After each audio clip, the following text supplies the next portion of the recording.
Thank you. Hello, Ali Benyadi. The government of the Gambia welcomes the opportunity to present our ongoing efforts to build resilience to natural hazards and the impacts of climate change. We wanted to start by expressing our gratitude to the World Bank Group and to the Global Facility for Disaster Risk Reduction and Recovery. The Gambia in particular and the Greater Banjul area is a home to over 25% of our population and contributing to 45% of the national GDP. And this area is prone to natural hazards. These are mainly coastal erosion and floods, which bring along large economic and social damage to the country.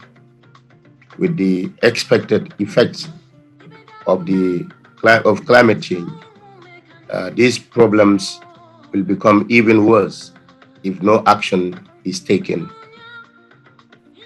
Within my lifetime, I have seen reduction of our beaches due to coastal erosion, and with the tourism sector accounting for over 15% of our GDP and 17% of employment generation, losing our beaches would have a significant negative impact on the economy of our country. Now, this is very important for the Gambia. As a country, we rely heavily on tourism. But over the last 15 years, the government of the Gambia has taken critical steps to address climate change, including preparation and submission of 3 national communications to UNFCCC, and the development of national climate change policy, development and implementation of the Paris Agreement, implementation of climate change adaptation mitigation projects, the EBA, NEMA, dryland and forest management.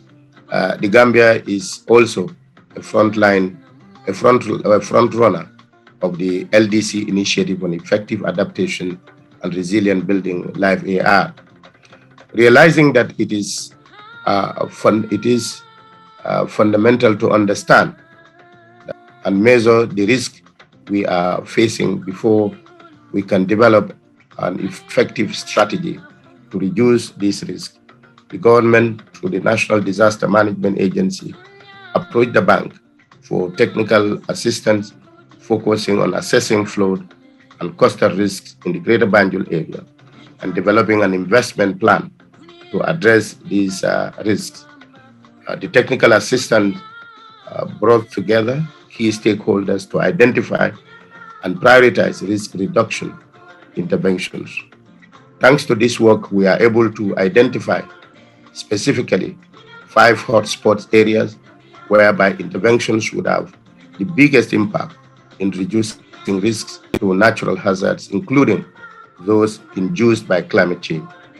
I am pleased to note that the government is now preparing 2 investment operations with the World Bank that aimed to implement resilient infrastructure works at 2 of the identified hotspots, together with social activities and capacity building. In addition, we continue to work with the World Bank through resources made available by GFDRR under the Multi-Donor Trust Fund on developing a national land policy that integrates considerations of climate and hazard risk. We are also receiving technical assistance to build our capacity to implement large-scale infrastructure projects and have participated in training on environmental and social safeguards, best practices. We have also led national consultations on gender, technical capacity building needs, and policy gaps.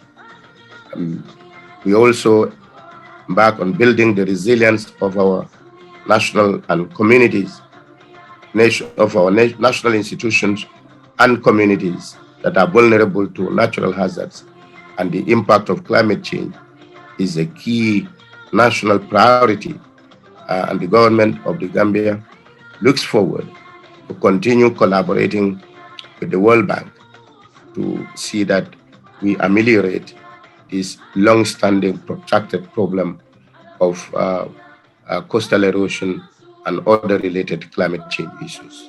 Thank you very much. Allah baraka, jarama, jërëjëf.